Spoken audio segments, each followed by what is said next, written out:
الحمد لله نحمده ونستعينه ونستغفره ونؤمن به ونتوكل عليه ونعوذ بالله من شرور أنفسنا ومن سيئات أعمالنا من يهده الله فلا مضل له ومن يضلل فلا هادي له ونشهد أن لا إله إلا الله وحده لا شريك له ونشهد أن سيدنا ومولانا محمدا عبده ورسوله أما بعد فأعوذ بالله من الشيطان الرجيم بسم الله الرحمن الرحيم ولا تقولوا لمن يقتل في سبيل الله أموات بل أحياء ولكن لا تشعرون صدق اللہ العظیم۔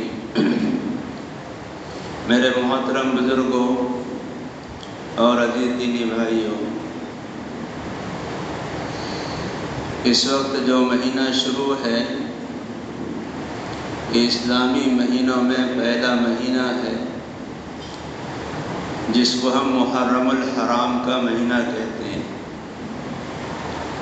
اسلامی سال کی انتہا ذی الحجہ پر ہوتی ہے اور اسلامی سال کی ابتدا محرم الحرام سے ہوتی ہے۔ ذی الحجہ کا مہینہ گزر چکا، محرم الحرام کا مہینہ شروع ہو چکا۔ ذی الحجہ کا مہینہ حضرت ابراہیم علیہ نبینا علیہ السلام کی یاد کو تازہ کرتا ہے، اور محرم الحرام کا مہینہ، اس مہینے کی بہت ساری فضیلتیں آئی ہیں، خاص طور سے 10 محرم الحرام کی، جس کو ہم عاشورہ کہتے ہیں، یعنی 10 تاریخ محرم کی 10 تاریخ، جس کو عاشورہ کا دن کہا جاتا ہے۔ یہ محرم الحرام کے مہینے میں جیسا یہ مہینہ شروع ہوتا ہے تو ہمارے دل و دماغ میں ایک بات آتی ہے کہ اس مہینے میں اللہ کے نبی جناب محمد رسول اللہ صلی اللہ علیہ وسلم کے نواسے حضرت حسین رضی اللہ تعالیٰ عنہ کی شہادت کا واقعہ پیش آیا۔ تو محرم کا مہینہ شروع ہوتے ہی ہمارے ذہن میں وہ شہادت کا واقعہ آ جاتا ہے۔ بزرگوں، یہ محرم الحرام ہی کا مہینہ ہے جس کی 1 تاریخ کو، محرم الحرام کی پہلی تاریخ کو حضرت عمر رضی اللہ تعالیٰ عنہ کی شہادت کا واقعہ پیش آیا۔ حضرت عمر رضی اللہ تعالیٰ عنہ کی شہادت وہ یکم محرم الحرام کو ہوئی۔ 27 ذی الحجہ کو سن 30 ہجری میں 27 ذی الحجہ کو آپ کو زخمی کیا گیا۔ 3 دن آپ زندہ رہے، 27، 28، 29، وہ مہینہ 29 کا تھا ذی الحجہ کا۔ حضرت عمر رضی اللہ تعالیٰ عنہ حج کر کے واپس آئے تھے۔ سن 30 ہجری میں یہ آپ کا آخری حج تھا۔ 27 تاریخ کو آپ کو زخمی کیا گیا اور 1 محرم الحرام کو آپ کی شہادت واقع ہوئی، اور اسی 1 محرم الحرام کو آپ کی تدفین عمل میں لائی گئی۔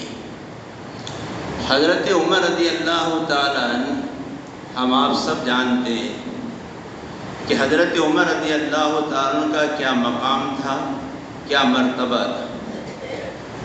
اللہ کے نبی جناب رسول اللہ صلی اللہ علیہ وسلم نے جب مکے میں دعوت کا کام شروع کیا، دعوت سے مراد یہ ہماری مروجہ تبلیغ نہیں ہے، جو آج ہم جہاں دعوت کی بات سنتے ہیں اور دعوت کا لفظ ہمارے سامنے آتا ہے تو فوراً جو اس زمانے میں ہماری دعوت و تبلیغ کی شکل و صورت ہے یہی یاد آتی ہے۔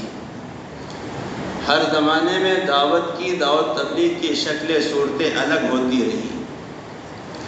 اللہ کے نبی نے جب اللہ کا اعلان کیا، اللہ کے ایک ہونے کا اعلان کیا اور اپنی نبوت کا اعلان کیا، تو اس زمانے میں مخالفت بہت زیادہ ہوئی۔ تو آپ لوگوں سے کہا کرتے تھے اس کام میں میری کون مدد کرے گا، کون مجھے اس کام میں ٹھکانہ دے گا۔ آپ کے الفاظ یہ ہوا کرتے تھے۔ اس وقت مکے میں دو مشہور آدمی تھے، ایک عمرو بن ہشام اور ایک عمر بن خطاب رضی اللہ تعالیٰ۔ اللہ کے نبی نے اللہ سے دعا مانگی، اے اللہ ان دونوں میں سے جو تجھے زیادہ محبوب ہے، ان دونوں میں سے جو تجھے زیادہ محبوب ہے اس کو اسلام اور ایمان کی دولت دے کر اسلام کی مدد فرما، اسلام کو قوت عطا فرما۔ آپ یہ دعائیں مانگ رہے ہیں، اس دعا کی برکت سے اللہ نے حضرت عمر بن خطاب رضی اللہ تعالیٰ عنہ کا انتخاب کیا۔ دو عمر تھے، ایک عمرو بن ہشام جس کو ابو جہل کہا جاتا ہے اور ایک عمر بن خطاب۔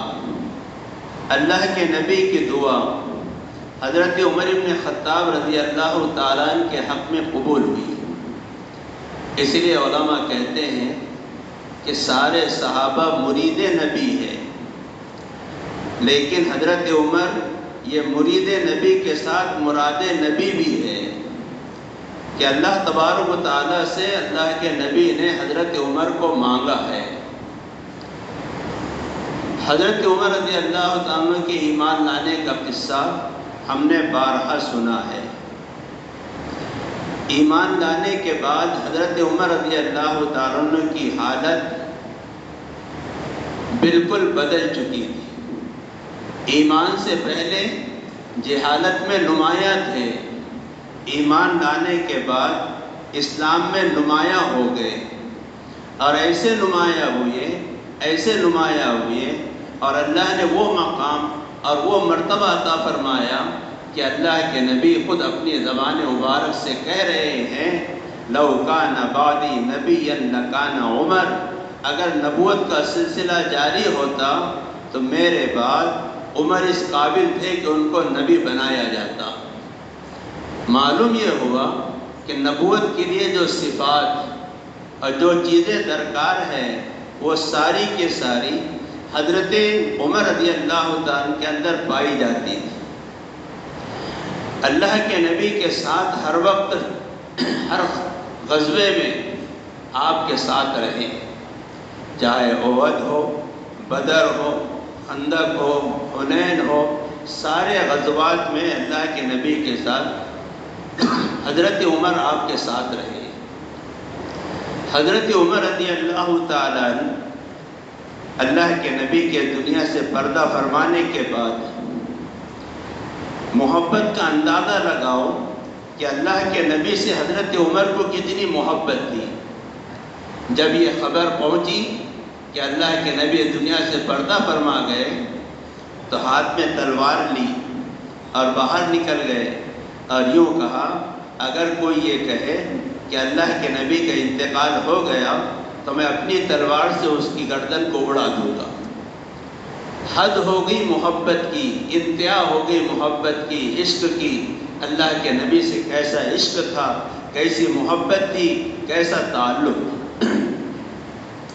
حضرت ابوبکر رضی اللہ تعالیٰ نے حضرت عمر کو بٹھایا، خطبہ دیا اور خطبے کے اندر حضرت ابوبکر نے یہ آیت پڑھی وَمَا مُحَمَّدٌ إِلَّا رَسُولٌ قَدْ خَلَتْ مِن قَبْلِهِ الرُّسُلُ أَفَإِن مَاتَ أَوْ قُتِلَ انقلبتم عَلَىٰ أَعْقَابِكُمْ۔ اور اس لائن کی جو آیتیں تھیں إِنَّكَ مَيِّتٌ وَإِنَّهُمْ مَيِّتُونَ، یہ آیتیں جب پڑھی حضرت ابوبکر نے خطبے میں تو حضرت عمر کو ایسا لگا کہ یہ آیتیں آج ہی اتری۔ بہرحال اللہ کے نبی کے دنیا سے پردہ فرمانے کے بعد حضرت ابو بکر رضی اللہ تعالیٰ عنہ کو خلیفہ بنایا گیا، امیر المومنین بنایا گیا۔ حضرت ابو بکر رضی اللہ تعالیٰ عنہ نے اپنی خلافت کی تقریباً 2.5 سال کی مدت پوری کی، اور آپ نے اپنے جانے سے پہلے حضرت عمر رضی اللہ تعالیٰ عنہ کو اپنی جگہ اپنا خلیفہ، اپنا نائب اور امت کا امیر المومنین بنایا۔ وہ زمانہ فتوحات کا زمانہ تھا، اور دنیا میں 2 بڑی سپر پاور طاقتیں تھیں، کسریٰ اور قیصر، اور یہ سب اسلام کے دشمن تھے۔ حضرت عمر رضی اللہ تعالیٰ عنہ کو حضرت ابوبکر رضی اللہ تعالیٰ عنہ نے امیر المومنین، خلیفۃ المسلمین مقرر کیا، متعین کیا۔ بعض لوگوں نے حضرت ابوبکر سے کہا کہ ابو بکر، آپ نے سخت ترین آدمی کو ہمارے اوپر مقرر کر دیا ہے، اللہ کے وہاں کیا جواب دو گے؟ ابو بکر نے کہا، حضرت ابوبکر نے کہا، عمر کو جتنا میں جانتا ہوں تم نہیں جانتے، اور اللہ کو حساب و کتاب دینے کا خوف اور ڈر جتنا مجھے ہے اتنا تمہیں نہیں ہے۔ میں نے امت کے ایک بہترین آدمی کا انتخاب کیا ہے۔ چنانچہ حضرت عمر رضی اللہ تعالیٰ امیر المومنین بنے، اور بڑے بڑے کارنامے انجام دیے حضرت عمر نے۔ حضرت عمر رضی اللہ تعالیٰ وہ ذات ہے، اللہ کے نبی نے جنہیں دنیا ہی میں جنت کی خوشخبری سنائی ہے۔ عشرہ مبشرہ میں دوسرے نمبر کے اگر کوئی شخص ہے تو حضرت عمر رضی اللہ تعالیٰ عنہ۔ حضرت عمر رضی اللہ تعالیٰ عنہ، اللہ کے نبی نے ایک مرتبہ یوں فرمایا، عمر، جس راستے سے تم گزرتے ہو شیطان کی مجال نہیں ہے کہ اس راستے سے گزر جائے۔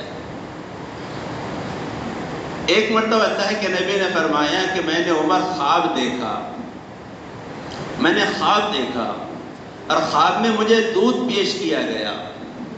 میں نے دودھ خوب پیا، اتنا پیا کہ اس کے اثرات میری انگلیوں سے ظاہر ہونے لگے۔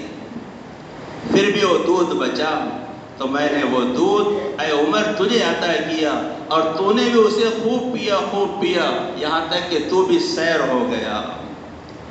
حضرت عمر کہنے لگے، اللہ کے نبی، خواب آپ نے دیکھا ہے تو خواب کی تعبیر بھی آپ ہی بتا دیں۔ خواب آپ نے دیکھا ہے تو خواب کی تعبیر بھی آپ ہی بتا دیں۔ تو اللہ کے نبی نے فرمایا، عمر، اس سے علم اور دین مراد ہے، اس سے علم اور دین مراد ہے۔ اس لیے اللہ کے نبی کے بعد حضرت عمر رضی اللہ تعالیٰ کا علم سب سے زیادہ تھا، اس کی یہ تعبیر دی اللہ کے نبی نے۔ تو حضرت عمر رضی اللہ تعالیٰ عنہ کی خلافت کا جو زمانہ ہے وہ 10 سال 6 مہینے کچھ دن ہے، 18 دن تقریباً۔ یہ 10.5 سال حضرت عمر رضی اللہ تعالیٰ عنہ نے ایسی خلافت کی کہ پورے اسلامی حکومت میں انصاف تھا، 100% دین تھا، 100% اسی طریقے پر صحابہ تھے جس طریقے پر اللہ کے نبی نے اور حضرت ابوبکر نے امت کو چھوڑ کر گیا تھا۔ حضرت عمر رضی اللہ تعالیٰ کے بہت سارے کارنامے ہیں۔ حضرت عمر رضی اللہ تعالیٰ وہ شخص ہے کہ حضرت عمر نے اپنی حکومت میں ہر مسلمان کے لیے بیت المال سے وظیفہ جاری کیا۔ ایک مرتبہ کا واقعہ ہے کہ آپ نگرانی کر رہے تھے، رات میں چوکی داری کر رہے تھے، امیر المومنین ہیں اور چوکی داری کر رہے ہیں، اللہ اکبر۔ ایک گھر سے بچے کے رونے کی آواز آئی، آپ رک گئے، اور بچہ بار بار رو رہا ہے۔ حضرت عمر نے آواز دی، بہن بچے کو کیوں رلا رہی ہے؟ تو اس بہن نے جواب دیا کہ امیر المومنین نے ان بچوں کا وظیفہ مقرر کیا ہے جو کھانا کھاتے ہیں، دودھ پیتے بچوں کو وظیفہ مقرر نہیں کیا، تو میں اسے دودھ چھڑا رہی ہوں تاکہ وہ کھانا کھانے لگ جائے۔ تو حضرت عمر نے روئے اور یوں کہا، اعلان کر دو کل سے کہ مسلمان کے گھر میں جو بچہ پیدا ہوگا اس کا وظیفہ بیت المال سے شروع کر دیا جائے۔ حضرت عمر رضی اللہ تعالیٰ عنہ، فضائل اعمال واقعہ لکھا ہے، رات میں نکلے، آپ کے غلام حضرت اسلم آپ کے ساتھ ہیں، دیکھا جنگل میں ایک خیمہ لگا ہوا ہے، کہا اسلم چلو اس خیمے پر۔ وہاں گئے تو دیکھا کہ ایک عورت ہے، اس کے ساتھ اس کے بچے ہیں، چولہے پر ہانڈی رکھی ہوئی ہے اور بچے رو رہے ہیں۔ حضرت عمر نے اس سے پوچھا، بہن بچے کیوں رو رہے ہیں؟ کہا یہ بھوک کی وجہ سے رو رہے ہیں۔ کہا بھوک کی وجہ سے؟ کہا ہانڈی میں کیا ہے؟ کہا ہانڈی میں تو ان کو بہلانے کے لیے ایسی چڑھا دیا ہے چولہے پر تاکہ بہل کے بچے سو جائیں۔ حضرت عمر نے حضرت اسلم کو اپنے ساتھ لیا، واپس آئے، بیت المال میں سے ایک تھیلی بھری جس میں کھجور، پنیر، گھی اور ضرورت کے سامان لیے، اور اس خیمے کے پاس دوبارہ پہنچے۔ پہنچنے کے بعد اپنے ہاتھ سے خود چولہا جلایا، بیت المال سے بوجھ اپنی پیٹھ پر اٹھا کر لے کر گئے۔ حضرت اسلم کہنے لگے کہ امیر المومنین یہ مجھے دے دو۔ کہا نہیں، کہ قیامت کے دن میرا بوجھ تو اٹھائے گا۔ یہ ہے عاجزی، یہ ہے انکساری۔ آج تو ذرا سا بڑا پن مل جاتا ہے تو اس کی اکڑ، اللہ اکبر، ہر ایک دیکھتے ہیں۔ ذرا سا مال آ گیا، ذرا سا عہدہ آ گیا، ذرا سی عزت مل گئی تو یہ جھوٹی عزت کا اظہار ایسا کرتا ہے کہ لگتا ہے کہ اس کے علاوہ دنیا میں کوئی بھی نہیں۔ امیر المومنین ہیں، خلیفۃ المسلمین ہیں، لیکن بوجھ اپنی پیٹھ پر اٹھا کے لے جا رہے ہیں۔ اپنے ہاتھ سے چولہا جلایا، اپنے منہ سے اس میں پھونکا، آگ جلائی، حریرہ تیار کر کے بچوں کو کھلایا اور تھوڑی دیر بیٹھ گئے۔ حضرت اسلم کہنے لگے بچوں نے کھانا کھا لیا ہے، چلتے ہیں؟ کہا نہیں، تھوڑی دیر رک، میں نے ان کو روتا ہوا دیکھا ہے، میرا دل چاہتا ہے کہ میں نے ہنستا ہوا بھی دیکھا۔ وہ عورت کہنے لگی کاش تم امیر المومنین ہوتے، وہ کیسا امیر بنا ہوا ہے ہماری خبر نہیں رکھتا۔ حضرت عمر نے کہا کہ امیر المومنین کو تیری کیا خبر، تو نے اطلاع بھی نہیں دی انہیں۔ کہا کاش تم ان کی جگہ پر ہوتے۔ کہا جب کل تو آئے گی تو مجھے بھی وہی پائے گی۔ اللہ اکبر، عبرت ہے ہمارے لیے، عبرت۔ یہ نہیں کہا کہ میں ہی امیر المومنین ہوں اور میں نے تیری خدمت کی ہے، اپنے آپ کو اتنا چھپایا، ظاہر نہیں ہونے دیا کہ میں کون ہوں۔ اس عاجزی پر، اس انکساری پر اللہ عزت کا وہ مقام دیتا ہے کہ بیت المقدس جو یہودیوں کے قبضے میں تھا، اللہ نے بغیر لڑے حضرت عمر بن خطاب رضی اللہ تعالیٰ کے حوالے کیا۔ وہاں کے پادریوں نے کہا تمہارے امیر کو لے آؤ، ہم بغیر لڑے چابیاں حوالے کر دیں گے۔ حضرت عمر کو اطلاع دی گئی، حضرت عمر آئے، مختصر واقعہ بیان کر رہا ہوں۔ حضرت عمر رضی اللہ تعالیٰ آئے، کہاں سے نکلے؟ مدینے سے نکلے۔ اس وقت مرکز مدینہ تھا، ہیڈ کوارٹر مدینہ تھا، پائے تخت مدینہ تھا۔ مدینے سے نکلے، ایک سواری ہے، کچھ دور پیدل حضرت عمر چلتے تو حضرت اسلم جو غلام ہے وہ سوار ہوتے، کچھ دور حضرت اسلم بیٹھتے، حضرت عمر پیدل چلتے، یہاں تک کہ ایسا چلتے چلتے جب بیت المقدس کے سامنے سواری پہنچی تو عجیب منظر تھا، عجیب منظر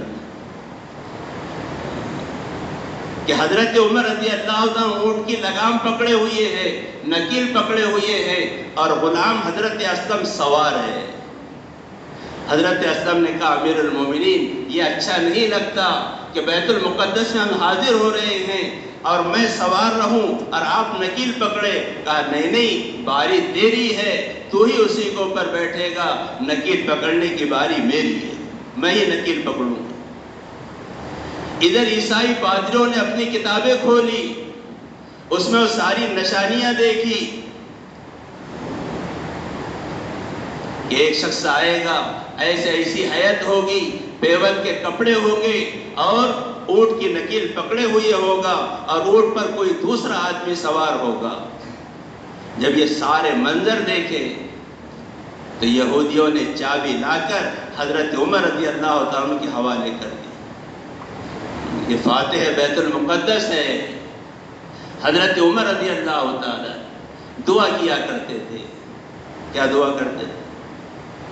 اللہم قوینی علی الجہاد فی سبیلک وارزقنی شہادتا فی سبیلک واجعل موتی ببلد رسولک صلی اللہ علیہ وسلم۔ اے اللہ مجھے دین کے کاموں کے کرنے میں قوت اور طاقت عطا فرما، اور وارزقنی شہادتا فی سبیلک، اور اپنے راستے کی موت عطا فرما، یعنی شہادت کی۔ وجعل موتی ببلد رسولک، اور یہ شہادت بھی تیرے نبی کے شہر میں ہو۔ حج سے واپسی پر تنہائی میں ایک جگہ گئے اور اس دعا کو خوب رو رو کر اللہ سے مانگا۔ سن 30 ہجری میں تو صحابہ سوچنے لگے یہ تو عجیب دعا ہے، اللہ کے نبی کے شہر میں اور شہادت کی موت، یہ تو دارالامن ہے، مکہ اور مدینہ، یہاں تو کافر حملے ہی نہیں کر سکتا، تو شہادت کی بات کیسی؟ ایک چیز۔ دوسری یہ کہ سارے بڑے بڑے صحابہ نے اس بات کو طے کیا تھا کہ حضرت عمر رضی اللہ تعالیٰ مدینے میں رہیں گے، حضرت عمر مدینے میں رہیں گے اور یہیں سے قافلے روانہ کریں گے، کسی جنگ پر حضرت عمر نہیں جائیں گے، حضرت عمر کا یہاں رہنا بہت ضروری ہے۔ اس لیے صحابہ کے مشورے سے یہ بات طے ہو گئی تھی کہ حضرت عمر رضی اللہ عنہ مدینے میں رہیں۔ تب جب مدینے سے باہر جائیں گے نہیں، جنگ پر جائیں گے نہیں، تو شہادت کیسی ملے گی؟ لیکن اللہ اللہ ہے اور وہ اپنے پیارے بندوں کی دعاؤں کو رد نہیں کرتا۔ حضرت عمر کی دعا اللہم قوینی علی الجہاد فی سبیلک وارزقنی شہادتا فی سبیلک واجعل موتی ببلد رسولک، یہ دعا کو اللہ نے پورا کیا۔ حضرت مغیرہ بن شعبہ رضی اللہ تعالیٰ کے غلام تھا ابو لولو، یہ مجوسی تھا، لیکن یہ بہت بہترین کاریگر تھا، لکڑے کی کاراگری کرتا، پتھر کی کاراگری کرتا، لوہے کی کاراگری کرتا۔ تو حضرت مغیرہ بن شعبہ رضی اللہ تعالیٰ نے حضرت عمر رضی اللہ تعالیٰ سے عرض کیا کہ امیر المومنین میرا ایک غلام ہے جو بڑا ہنرمند ہے، میں یہ چاہتا ہوں کہ مدینے میں کوئی ایک جگہ اس کو دے دی جائے ایک طرف، اور یہ مسلمانوں کو ہنر سکھائے تاکہ ایمان والے بھی اس ہنر کے اندر آگے بڑھیں اور مسلمانوں کے اندر بھی ہنر والے پیدا ہو جائے۔ یہ حضرت مغیرہ بن شعبہ نے رائے دی، لیکن وہ جو مجوسی تھا اس کا تعلق کہیں اور سے تھا، مسلمان تو تھا نہیں، مجوسی تھا۔ حضرت عمر رضی اللہ تعالیٰ کو پہلے تھوڑی ہچکچاہٹ ہوئی کہ کیسا کریں، لیکن امت کے نفع کے لیے عام مسلمانوں کے اندر ایسے افراد پیدا ہو جائیں جو بہترین کاریگر ہو، نقش و نگار کرنے والے ہو، وہ بڑھئی کا بھی کام کرتا تھا، لوہار کا بھی کام کرتا تھا۔ تو حضرت عمر نے ایک جگہ اس کو جگہ دی۔ اب اس نے سوچا کسی طرح وہاں رہنے لگا، اور حضرت مغیرہ بن شعبہ کو اپنی آمدنی میں سے 2 درہم دیتا تھا۔ حضرت مغیرہ رضی اللہ تعالیٰ عنہ وہ بھی نہیں جانتے کہ کون سے ذہن کا ہے، اس کے تعلق کس سے ہے۔ اس نے ایک مرتبہ حضرت عمر کے دربار میں آ کر حضرت مغیرہ کی شکایت کی کہ یہ مجھ سے کام لیتے ہیں اور 2 درہم مجھ سے لیتے ہیں، 2 درہم میرے لیے بہت زیادہ ہے۔ حضرت عمر رضی اللہ تعالیٰ نے بازار سے تحقیق کروائی تو معلوم یہ ہوا کہ 2 درہم اس کی آمدنی کے حساب سے بہت کم ہے۔ اس لیے حضرت عمر نے حضرت مغیرہ بن شعبہ سے کچھ نہیں کہا، ایک اپنے اعتبار سے ایک ترتیب سوچی، کہا ایک چکی بنانا ہے اس کے ہاتھ سے۔ تو بازار میں اس سے کہا کہ تو میرے لیے ایک چکی بنا دے، اور یہ سوچا کہ اگر میں اپنی چکی اس سے ہاتھ سے بناؤں گا تو پھر مغیرہ بن شعبہ سے یہ کہوں گا کہ اس نے امیر المومنین کے لیے چکی بنائی ہے، اس کی آمدنی میں اور کمی کر دو، اس کے خراج میں۔ تو اس وقت اس نے ایک جملہ کہا حضرت عمر سے کہ عمر ایسی چکی بناؤں گا کہ اس کی گونج اور اس کی آواز مغرب و مشرق میں سنی جائے۔ یہ جملہ اس نے بازار میں حضرت عمر سے کہا، دوسرے سننے والے بھی تھے۔ تو لوگوں نے کہا امیر المومنین اس کے الفاظ میں ذرا زہر معلوم ہوتا ہے۔ حضرت عمر نے کہا ہاں، یہ مجھے قتل کی دھمکی دے رہا ہے۔ ساتھیوں نے کہا اسے گرفتار کر لیں۔ کہا گرفتاری کی کوئی وجہ سامنے ہے ہی نہیں، کوئی ثبوت ہے ہی نہیں، اور یہ میرے عدل و انصاف کے خلاف ہے کہ بغیر ثبوت کے اور بغیر کسی دلیل کے میں کسی کو قید کر لوں۔ یہ موقع کی تلاش میں تھا۔ ایک دن 27 ذی الحجہ کو فجر کی نماز میں یہ خنجر چھپا کر آیا، اور اس خنجر کے اندر زہر لگا دیا تھا۔ وہ زہر ایسا ہوتا ہے کہ اگر اس کا تھوڑا سا بھی زخم لگ جائے تو وہ زہر پورے بدن میں خون کے ساتھ مل جاتا ہے اور انسان کو ختم کر دیتا ہے۔ تو فجر کی نماز میں جب حضرت عمر نماز پڑھا رہے تھے، اسی دوران یہ پہلی صف میں آ کر کھڑا ہو گیا۔ ہمارے زمانے میں لائٹ تو تھے نہیں، اندھیرا ہوتا تھا، اجالے کا کوئی خاص انتظام نہیں ہوتا تھا، اس لیے پتہ نہیں چل پایا کون آیا کون نہیں آیا۔ اس نے حضرت عمر پر نماز کی حالت میں 6 وار کرے اسی خنجر سے لگاتار۔ حضرت عمر نے حضرت عبد الرحمن بن عوف کو آگے کیا، اور حضرت عبد الرحمن بن عوف نے نماز پڑھانا شروع کی۔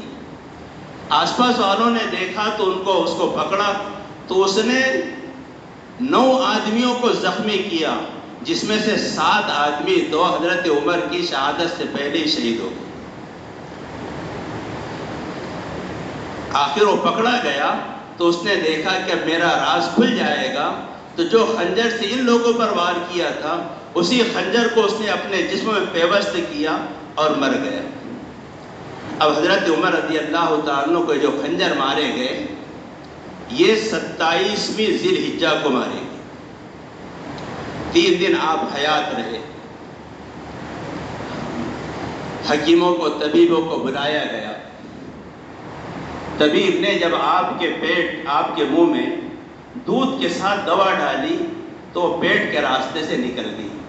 تو حکیموں نے جواب دے دیا کہ ان کی آتیں کٹ چکی ہے، اس کا علاج مشکل ہے، ممکن نہیں۔